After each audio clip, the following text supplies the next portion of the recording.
Hi everyone, welcome to ReverieTrueCrime. I'm your host, Paige. Before we jump into the episode, I wanted to let you all know that the online interactive live show will definitely be in February. I also have a special guest co-host who will be joining us for the case we discuss. We're going to be looking into crimes that happened in the month of February, possibly a Valentine's Day crime. If you'd like to help us choose the case, be sure to email your suggestions to ReverieTrueCrime@gmail.com. The live show will be hosted on moment.co, and ticket prices will be super affordable. Patreon members will also get a discount. I'll be giving you more details as I know more, and I hope you're able to come hang out and join in on the after party. I always post updates on all the socials. You can find me anywhere at ReverieTrueCrime, except on Twitter, the username is ReverieCrimePod. So be sure to follow and keep up with the latest live show updates and more. Also, the True Crime Podcast calendars are still on pre-sale at podcastcalendars.com, and you can get an extra $5 off by using the promo code REVERIE. Now, without further ado, let's get into the episode. It's Halloween, and everyone from children to adults love to turn themselves into someone or something else for the night. Halloween parties aplenty, and kids knocking door to door, excited to get all the sweets dropped into their sacks and buckets that they can muster. It's supposed to be an entertaining, enjoyable, yet spooky night for everyone. Unfortunately, this can also be a night where real monsters roam in plain sight, since they can blend in with the crowd. In 1984, one man did just that. Just a heads up, this episode does contain very graphic details. If you'd rather skip out on this episode or fast forward through those parts, please do whatever is best for you. This is the story of Doreen Erbert and her unborn baby's tragic deaths, which happened 38 years ago today. In 1978, William Michael Dennis, known as Michael, was married to a lovely physical therapist named Doreen Rae Hitchens. They met at the beginning of the year when an instant connection and spark occurred. Only a few months later, they were hitched. The couple had a little boy together named Paul. Allegedly, when Michael lost his job, Doreen was caught cheating, and the couple got divorced within the same year they were married. Doreen gained custody of Paul. Michael was bitter about the divorce, and now his ex-wife getting custody of their son. He held a lot of resentment and feelings of madness inside. Not long after their divorce, Doreen met a man named Charles Erbert, and they wed in 1979. Doreen and her little boy moved into Charles's home. The same year, Doreen and Charles had a little girl they named Deanna. The four of them were a beautiful, happy family. Michael only lived about 6 minutes walking distance from Doreen and Charles, so he was able to easily go see his son and pick him up for visits. Things were working out well, so it seemed. Doreen and Charles had a swimming pool in their backyard, and in 1980, 3-year-old Paul was at home with his mother. As we know, it only takes a split second for a child to get hurt or worse, and unfortunately, Paul got into the backyard and he fell into the swimming pool and drowned. This, of course, shattered everyone. Michael was livid and blamed Doreen for the death of their son. He went on to file a lawsuit against his ex-wife and Charles for personal injuries and wrongful death. The case went to trial, and the jury's verdict was in favor of Doreen and Charles, entering a judgment against Michael's allegations in March of 1982. While in the courtroom, Charles told Michael not to come to their house ever again. From that point, the two men never spoke again. Charles did see Michael one time while shopping, but they never interacted with each other. Michael was not only furious about the divorce and custody, now on top of not dealing with those feelings about those issues, he was even more incensed at Doreen because he felt as if she allowed this to happen. Paul died on her watch, so, in his eyes, the death of their son was all her fault. Then he was highly upset about the jury's verdict, believing Doreen should be punished for Paul's death. Emotions were festering inside of Michael that were dark, mainly resentment, indignation, and heartbreak that he didn't properly deal with. Michael went so far as to tell a coworker that he believed Doreen murdered Paul by not watching him and not diving into the pool to save him. Unfortunately, though, Doreen didn't find Paul until he was already at the bottom of the pool. It's heartbreaking, and this has even happened to a friend of mine whose daughter was only 4 years old. This happened many years ago and still eats her alive every day. It is absolutely traumatizing. These horrible freak accidents that parents and any caretakers who have had a child die during the few moments they were not looking, they will carry the weight of that all their lives. And it's not their fault. It's one of the worst things that could happen to a person. It does impact the whole family mentally, emotionally, psychologically, physically, and every person processes trauma in different ways, and that comes with dealing with any death in general.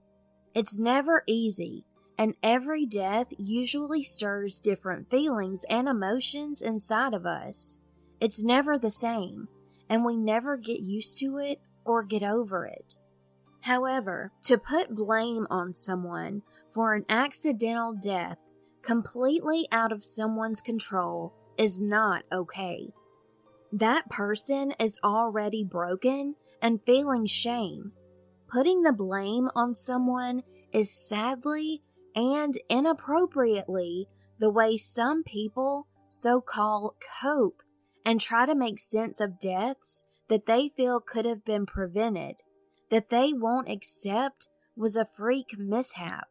That's how they try to make sense of it. Some people must have someone to put the blame on, and it's not right.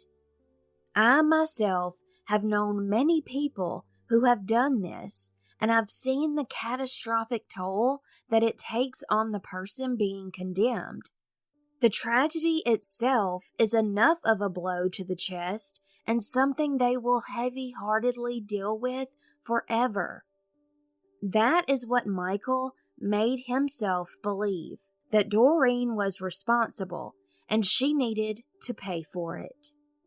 Not only that, but digging deeper, co-workers of his brought up the fact that Paul was the last piece of twine that tied him with Doreen, and now that twine had been severed.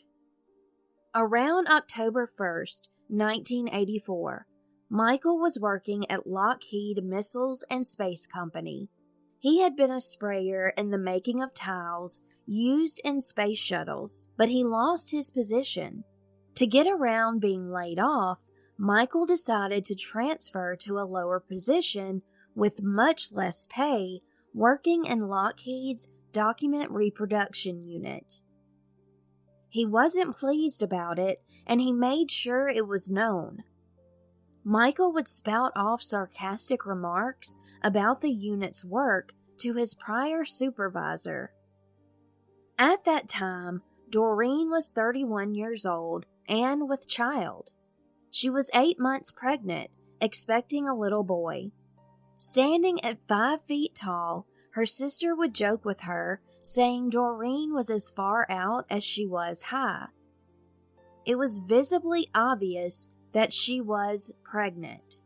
Keep that in mind. Doreen and her sister spent the weekend before Halloween having a family breakfast. Not much longer, and Doreen and Charles would have another bundle of joy. Life was going so good for them and their growing family.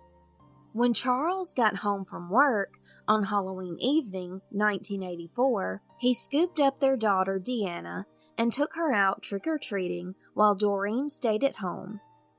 After making the rounds to most of the houses around their area, Charles and Deanna went back home. He told Doreen that he skipped a few houses so that she and Deanna could spend some time together. Doreen was, as a lot of people may relate to, super uncomfortable at that point in her pregnancy. She was almost at the finish line and ready to pop. She understandably didn't feel up to going to every single house, but she wanted to go to a few so she and Deanna could have those moments together. So the girls hit the road to load up on more candy and have some mother-daughter time. As they left, Charles stayed home to give out candy to any youngsters who may come knocking. Doreen and Deanna went to a couple of houses and after making the rounds, arrived back home. As they were getting settled back in, Charles told Doreen she should lock up the house since it was getting late and he was about to go make a quick run to the liquor store before they closed. As he hopped into one of his 2 trucks to leave, his expecting wife and little girl locked the door behind him. Not long after Charles left, there was a knock at the door. Deanna went to the door with her mother, and they were expecting trick-or-treaters. Doreen opened the door and said, "Get out of my house." The man at the door, who was wearing a wolf mask, said, "I'm gonna kill you." Doreen turned to her daughter, begging her to go hide.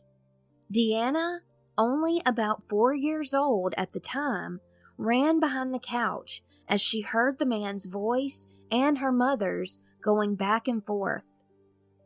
Twice, Deanna sprinted from her hiding spot. Once to take a quick look into the kitchen, and the second time she ran to get her blanket. After she heard the man finally leave, after a very long 10 to 15 minutes, Deanna stood up from her hiding spot. All she could see was blood everywhere. She was petrified and stayed quiet behind the couch until her father arrived back home after being gone for approximately 15 minutes. Charles noticed as he walked towards their front door, it was unlocked. He opened the door, peeking inside to see Doreen splayed out in the living room floor, bleeding profusely. At first he thought she had a miscarriage because their baby boy was on the floor, deceased. After he looked closer, lying on the floor next to part of the fetus was Doreen's foot that had been cut off. He darted towards his wife, attempting to halt the bleeding, holding her arm firmly, but as he began to look even more, he saw her neck had been slashed and her stomach had been sliced open. He raced to the telephone, slipping and falling in his wife's blood. He couldn't get through to 911, so he called the fire department and a neighbor, pleading and screaming for help around 9:15 that night. Charles finally spotted Deanna hiding behind the couch, scared to death. He scooped her up and took her to the kitchen, telling her to stay there. He had hoped she had not seen very much, but regardless, he didn't want her to see anything more than she might have already. Doreen was still hanging on as she spoke a little to Charles while he tried to stop all the bleeding. She could muster 2 things. The first thing she said was that she heard their baby boy crying. Next, she told Charles and their neighbor Jenny Chapman as she stood by that the man who did it said he would finish the job if she told anyone who he was. Later, Deanna did tell her dad and the police that she heard her mommy scream out, "Michael." Emergency services finally arrived at the gruesome scene. Paramedics, firefighters, and police traipsed in and out of the house. Police also discovered a wolf mask in the corner of the front porch area. That mask did not belong to anyone in the Erbert home. A blood spatter expert surmised that the bloodstains in the entryway, on a stool, on a jack-o'-lantern, the front door, and the ceiling were velocity stains. The front door and the 8-foot-high ceiling above it both had slash marks. The upper walls and ceiling had blood that had flown from the weapon when the perpetrator slung it upwards as he attacked Doreen. Charles took Deanna outside with neighbor Jenny and asked them to stay in the car. As paramedics were getting Doreen into the ambulance, Charles stayed by her side. He begged to ride in the ambulance with her, but the police saw him covered in blood, speaking nonsensically, and they smelled alcohol on his breath. They arrested Charles immediately. He was in the cop car for an hour, stark raving mad, kicking the windows, wanting to be with his wife. He didn't know what was going on and if his wife was going to be okay. He was in a state of rage and panic. He didn't learn until later that his wife passed away in transit to the hospital. A few hours went by. It was around 12:30 at night when Sergeant James Morin and 4 other police officers went to Michael Dennis's home. One officer rang the doorbell. There was a light on inside, coming from Michael's bedroom, but after ringing the doorbell over and over, still no one came to the door. The police told County Communications to call Michael and let him know that the police were there and that they wanted him to come to the door. The phone rang inside the home. Michael's bedroom light suddenly switched off as the hallway light switched on, and the police could hear running water for a few minutes. They suspected he was washing and getting rid of evidence. Michael finally went to the door, and he didn't seem to have been woken up from his sleep. He looked wide awake, a little rattled even. A police sergeant told Michael that his ex-wife had been attacked and asked if he knew anything at all that might help them. The sergeant also asked if he and the other officers could come inside to talk, and Michael said yes.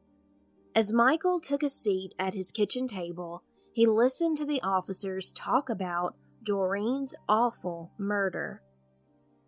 Michael only responded, "You're kidding." The sergeant glanced down and saw Michael's fingers on his right hand were individually wrapped in gauze bandages. His fingers were cut so badly the blood was soaking right through the gauze. One of the policemen asked Michael for his ID. When he said it was upstairs, the officer went with him to the bedroom as he retrieved it. The bed was made and looked as if no one had been sleeping there. A pair of pants laying there on top of the covers. Nervously, Michael was going through all of his things looking for his ID, and he kept shifting his eyes, looking at the headboard of his bed quite a few times, to the point that the officer thought it was suspicious. Later, Michael did allow the police to search his place. The policeman who had been in the bedroom with Michael let another officer know how weird he was acting about the headboard. As the officer checked behind the headboard, looking down on the floor, laid a loaded revolver. The jeans on his bed were covered in blood, and so were his set of keys that were also in the bedroom. In the bathroom, there were bloody bandages in the garbage. The sergeant went to the garage where Michael's washer and dryer was. There were drops of blood in front of them, as well as a blood trail leading outside. Back inside of the house, there were drops of blood in the kitchen. The sergeant took William Michael Dennis into custody.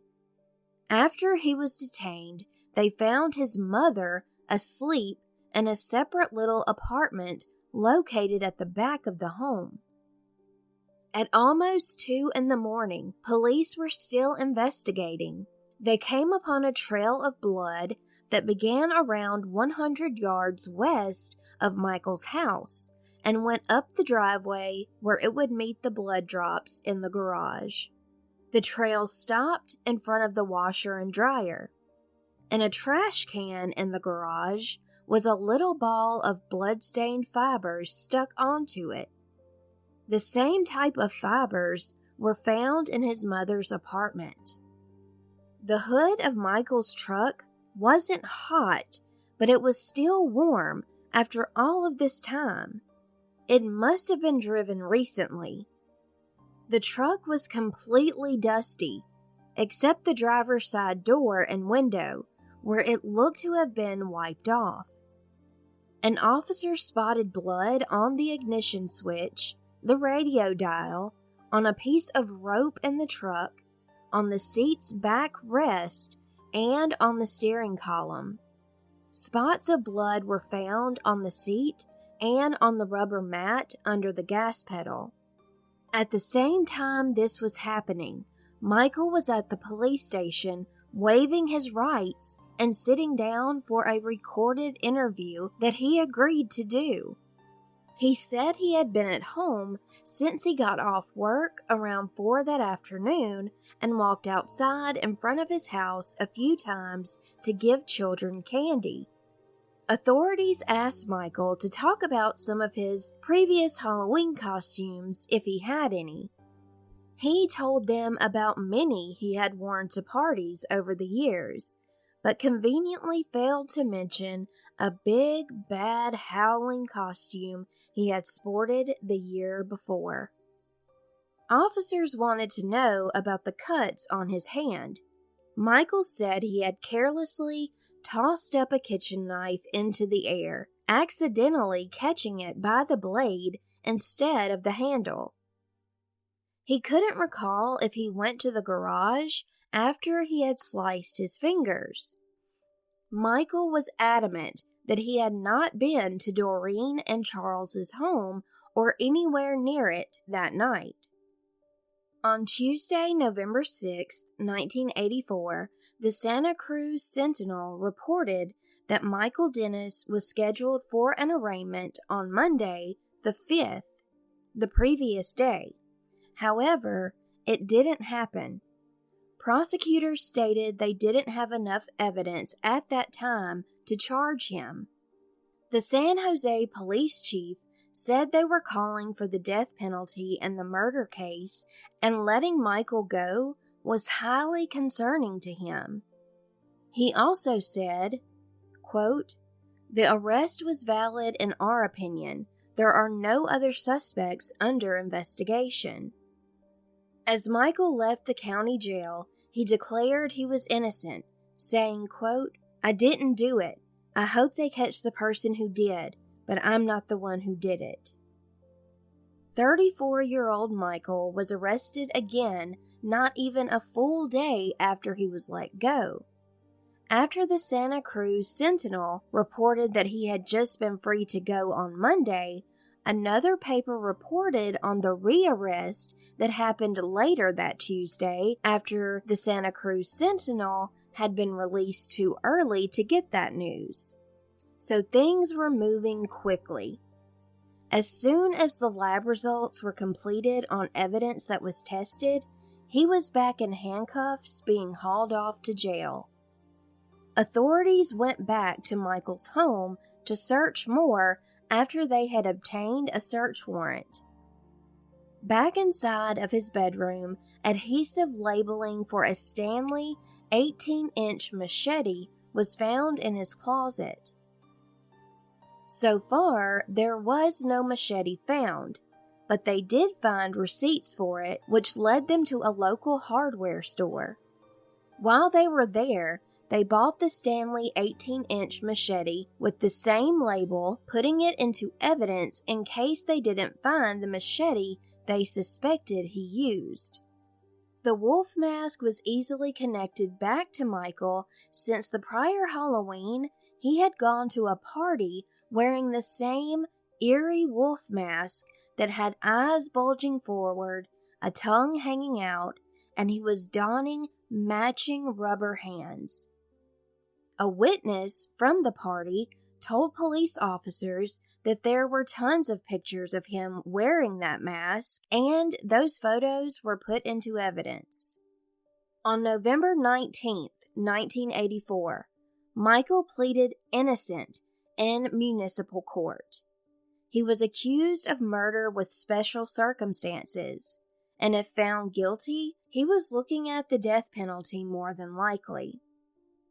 Investigators said 2 coffin-like boxes had been found in the garage with a pair of 70-inch cloth body bags and 2 ocean anchors. They were taken into evidence to be introduced at a preliminary hearing on December 11, 1984. The hearing went on throughout the next day. The deputy district attorney brought out the aforementioned evidence, hoping to prove that there was in fact plotting, organization, and thought that went into Doreen's horrific killing. The Los Angeles Times reported on April 16, 1985, that Michael stood before a superior court judge who set his trial date for May 7, 1985. The police said, quote, "Michael Dennis is being charged with hacking to death Doreen Erbert and of killing her 8-month-old fetus. William Michael Dennis also ripped the fetus out of the mother's womb during the rampage last October 31st. Dennis plotted the killings of his ex-wife and her new husband, Charles Erbert, to avenge the drowning of Dennis's 3-year-old son in a swimming pool while the child was in the woman's custody. He prepared the coffin-like boxes and body bags for their corpses. Dennis faces the death penalty if convicted." As we know, Charles was arrested the night his wife Doreen was being put into an ambulance to go to the hospital. Doreen passed away during that time, and Charles was let go hours later. In August of 1985, Charles filed a lawsuit for false arrest against the city of San Jose. He said police were negligent when they arrested him, and that it violated his civil rights, which caused him emotional distress. In the lawsuit, Charles was not looking for any specific damages, but general damages, medical costs, lost wages, and other relief the court may deem just and proper. Michael Dennis was sitting in jail at this point, with 2 first-degree murder charges for Doreen and her 8-month-old fetus, waiting for his trial, which was supposed to be coming up on September 26th, but it was pushed back a few times, and the trial didn't start until July 19th, 1988. Michael maintained at first that he was not guilty of the murders. In August of 1988, the horrifying wolf mask sat staring at the jury as they listened to the horrible yet very important details of what the victims went through that night by machete-wielding Michael Dennis. Michael had gone from pleading innocent to pleading guilty by reason of insanity. The prosecutor said during opening statements, quote, "You will recognize the mask, and you will recognize the defendant for what he is, a murderer. He took it off so she would see him. He wanted her to know who was doing this." The prosecutor also told the jurors that Michael had very much wanted to get revenge on Doreen for the accidental death of their son that he blamed her for. Quote, "He was imposing on her the death penalty for being Paul's mother and for not being the kind of mother he wanted her to be. The unborn child was a symbol of Doreen's fertility and a reminder of the child she bore him." Dr. John Hauser testified to the results of the autopsies he performed on Doreen and the fetus on November 1st, 1984. The doctor said Doreen died from multiple chopping wounds that resulted in her blood draining out. The wounds probably were inflicted with a heavy, sharp, sword-like instrument that was able to cut cleanly through soft tissues and into bone. A blade like the one on the Stanley 18-inch machete could inflict such injuries. Doreen suffered many cuts on the left and right sides and back of her head. Some cuts penetrated the skull. She had numerous deep wounds on the right side of her head, some of which fractured the skull. One penetrated 2 inches into the brain. Doreen's left hand was completely severed just above the wrist. She had wounds on the upper back portion of her left shoulder, including a gaping cut down to the bone. She also received severe cuts to the right shoulder, some of which cut into the scapula and one of which severed the head of the humerus. Her right breast received 3 cuts, including one that was consistent with a stabbing injury. On Doreen's thighs and legs, there were long, deep, gaping wounds consistent with chopping. A heavy blow caused a large gaping cut to her right thigh and penetrated to the bone, fracturing the femur. Doreen had a 9-inch gaping wound in her abdomen and another 5.5-inch chopping wound parallel to that. She had suffered multiple cuts through the abdomen while the fetus was still inside of her. Her stomach and large bowel were cut open. There were 3 cuts to her uterine wall, including an 8-inch cut that had extended through it. Her placenta was cut, and there were 4 cuts to the umbilical cord, including one that severed it near the place where it had been attached to the fetus. The fetus was separated from Doreen after her abdominal wounds allowed his expulsion. The fetus was 1 month short of full term and could have survived if born prematurely. A cut to his head penetrated into the bone. His left shoulder blade was cut through, although his arm was not, indicating that it was up and out of the way. The fetus's scrotum, penis, perineum, and back of the right thigh were cut. His left leg was severed below the knee. A large 5-inch wound cut through half of his body.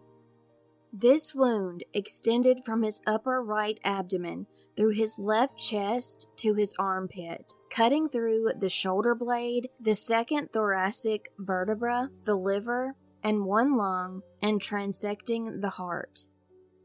This wound stopped his heart and circulation.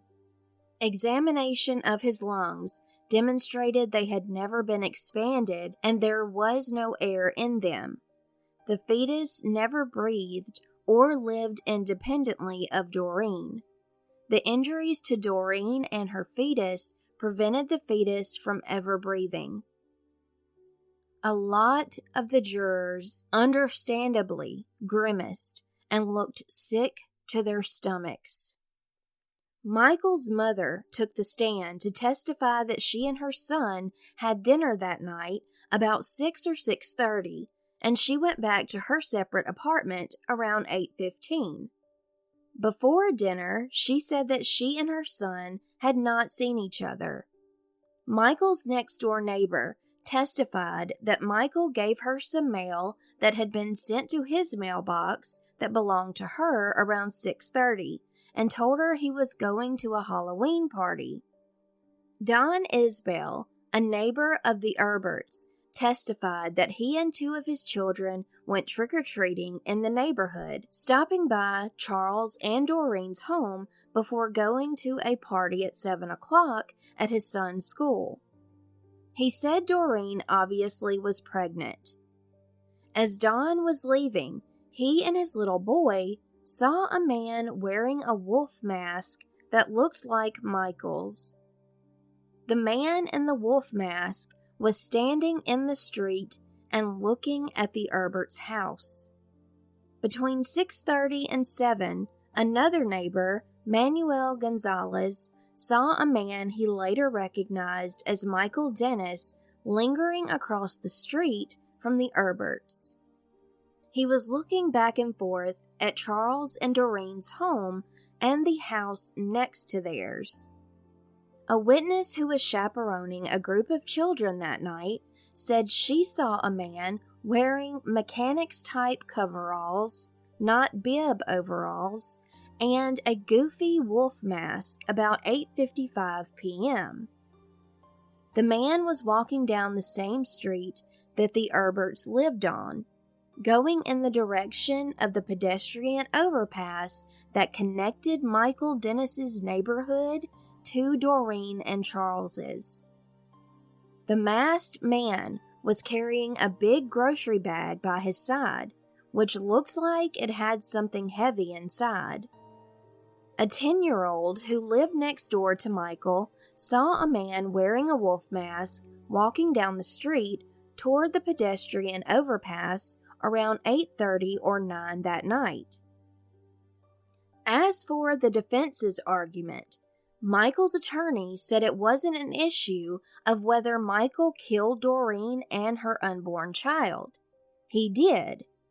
This was about a man being mentally ill with grief over his son's death. The defense attorney also said that Michael had no idea Doreen was even pregnant. Michael's attorney was trying hard to prevent Michael from going to the gas chamber by proving to the jury that he didn't have a malicious plan to commit first-degree murder. He went on to tell the jury that the shy man who spoke with a stutter due to his hearing loss was experiencing such extreme heartache after Paul's death that Michael completely lost touch with reality.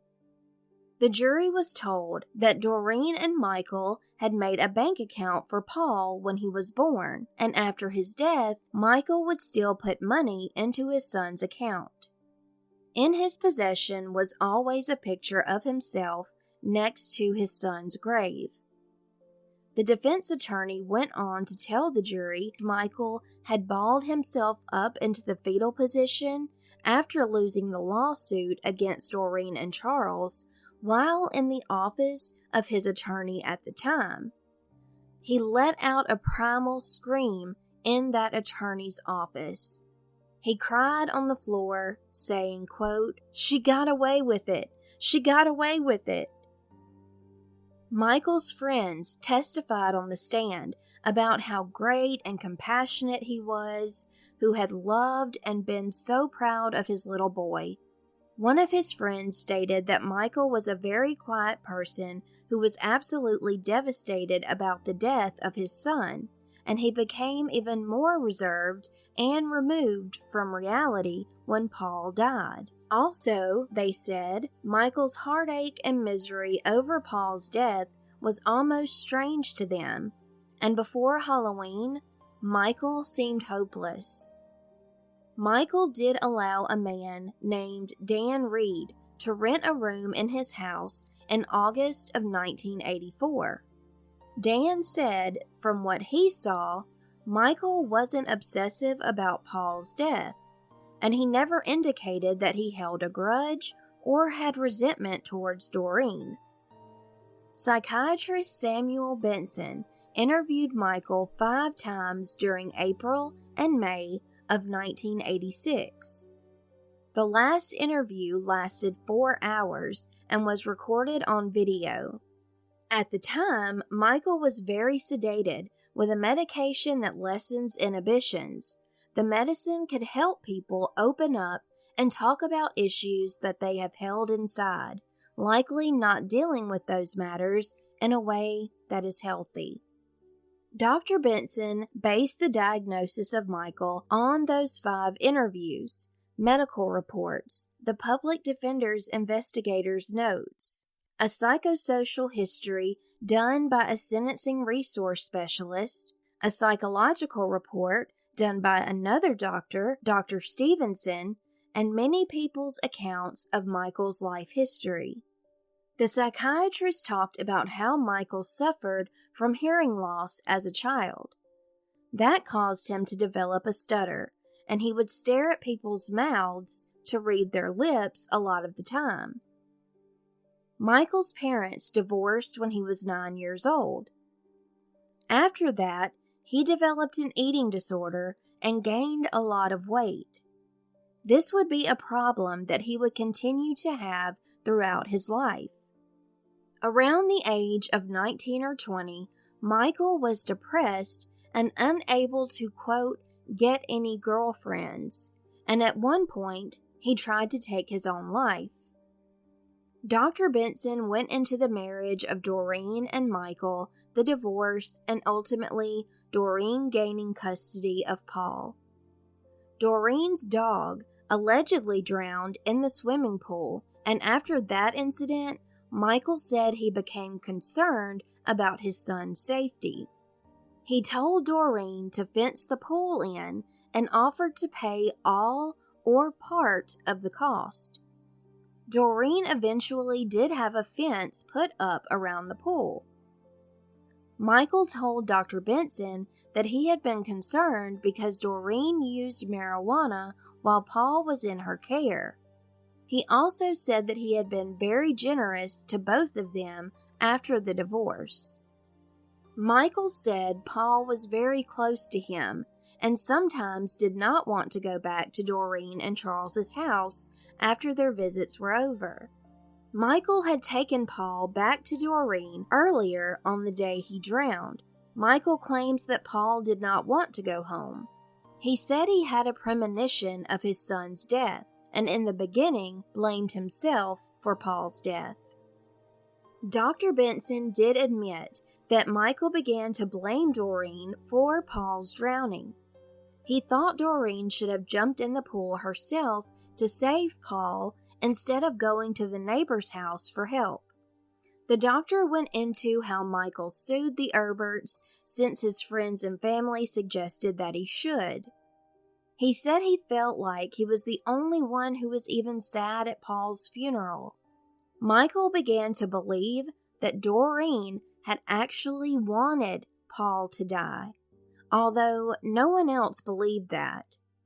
Michael and Doreen argued over the funeral expenses and his last child support payment. He felt Doreen and Charles both wronged him and treated him unfairly.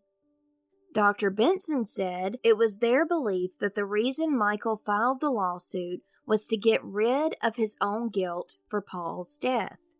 The doctor stated that Michael became more psychotic after losing the suit and held a delusional belief that his attorney was going to kill him.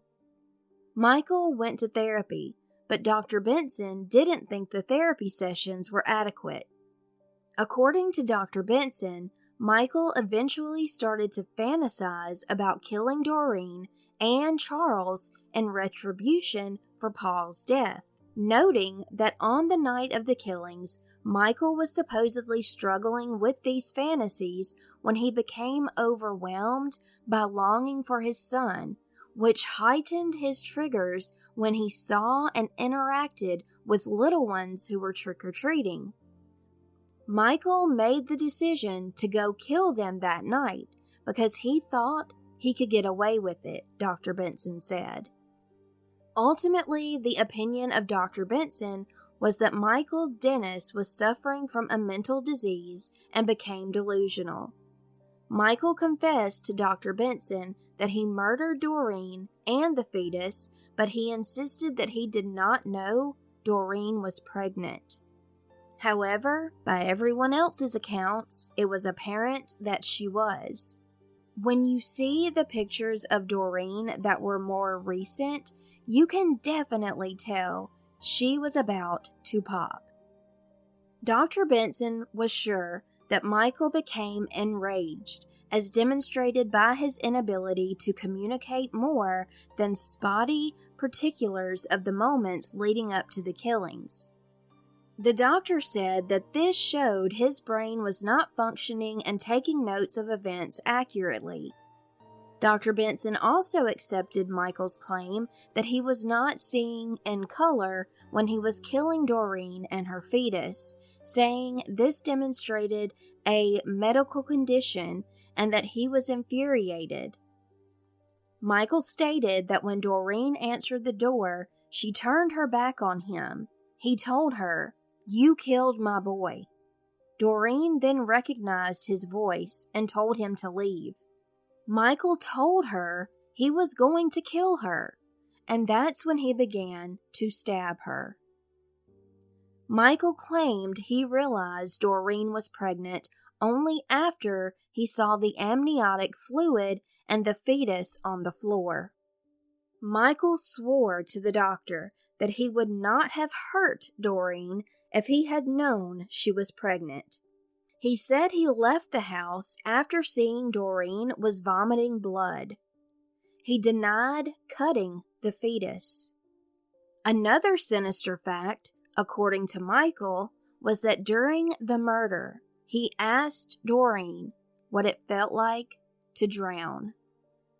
Dr. Benson's opinion was that Michael suffered a major depressive episode over his son's death and that he had a dependent personality disorder. In Dr. Benson's view, Michael's mental disease or defect at that time of the killings had a tremendous impact on his acts. Michael had also revealed to Dr. Benson that he had planned to drown Doreen and Charles by putting them into the body bags, placing them into the coffins, getting into his boat, and dumping them into the sea. Dr. Benson kind of blew this plan off as a fantasy too.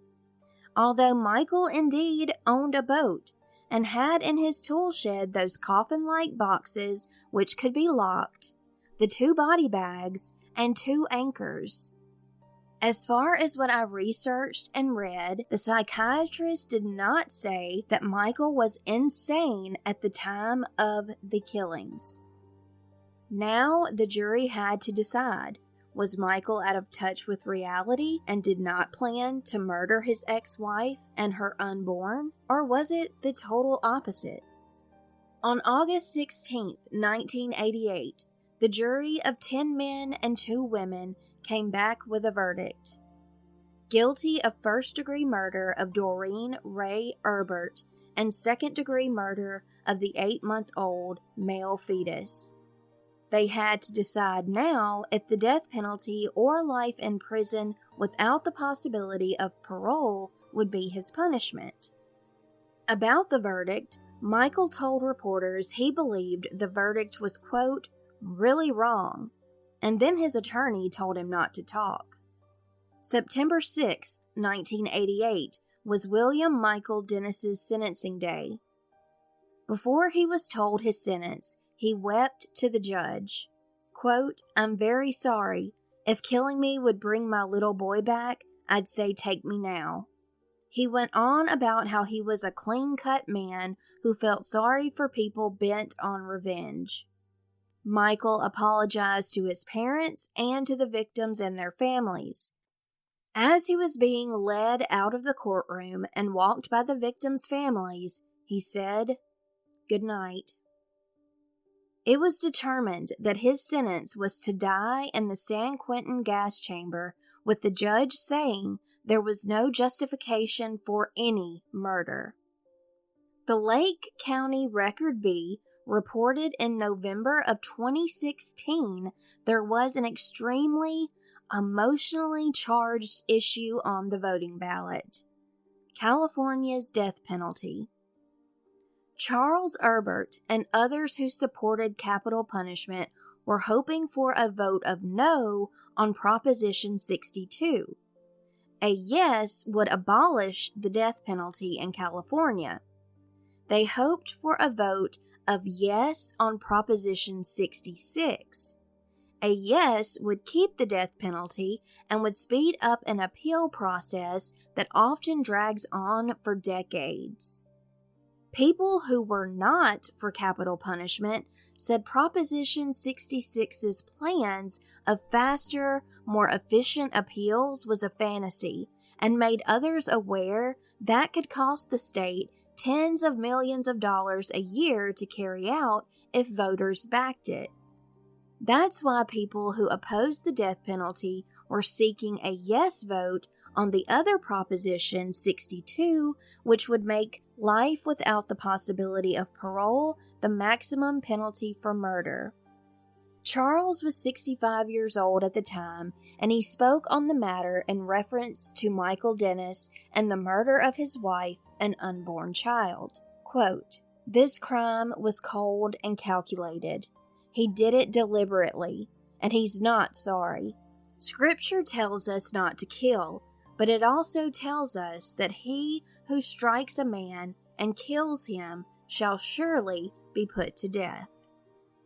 Michael Dennis also had some words about the death penalty and his case.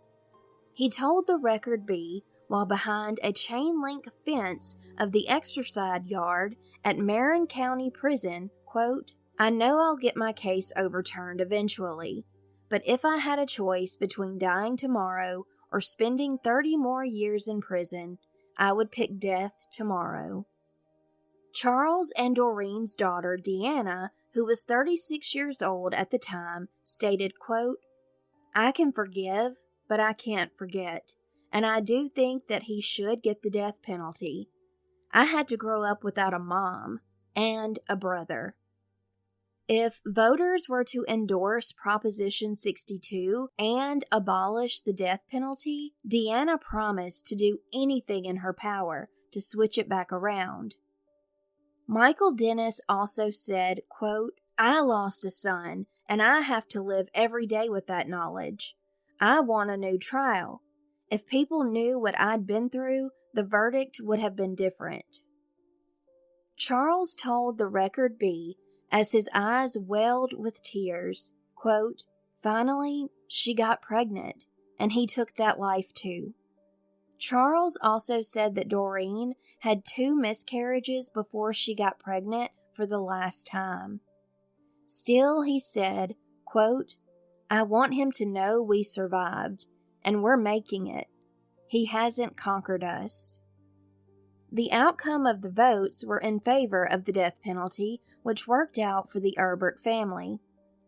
FindAgrave.com lists Dennis Charles Erbert as the baby whose life was taken that horrible Halloween night of 1984. The other listed is Jonathan David Erbert, one of her miscarriages the year before the murder, and of course Paul Michael Dennis, who accidentally drowned in 1980. 72-year-old William Michael Dennis is still sitting on death row at the San Quentin prison. I want to close out this episode with a quote from Charles Erbert about his wife that he said on the TV show Snapped on the Oxygen Channel. Quote, "Oh, she was an angel. When she smiled and laughed, you couldn't help not loving her. She was always giving." Thank you so much for listening to this absolutely heartbreaking episode about Doreen Erbert and her unborn child's tragic murder. It's hard for me to transition from this story into something else, but I do want to mention that if you would like to keep up with the details about the online live show happening in February and all things Reverie True Crime, be sure to follow on Twitter at ReverieCrimePod. Facebook, Tumblr, Instagram, any other platform is at ReverieTrueCrime. I'm also going to be updating the website at ReverieTrueCrime.wix, which is wix.com/podcast. It's ReverieTrueCrime.wix.com/podcast. You can email case suggestions for the podcast or the live show at ReverieTrueCrime@gmail.com. Also, don't forget the True Crime Podcast calendar is still on pre-sale, and I am honored to be a part of that. You can also get an extra $5 off with the promo code REVERIE at podcastcalendars.com. In closing, I want to thank you all for supporting the show by listening on your favorite podcast platform, and those who support on patreon.com/ReverieTrueCrime. Shout out to the awesome jailbirdies over there: Rachel, Stephanie, Steve, Dooley, Rob, Justin, Angel, TZ, Badcast Company, Jade, Matt, Lorraine, and Chelsea.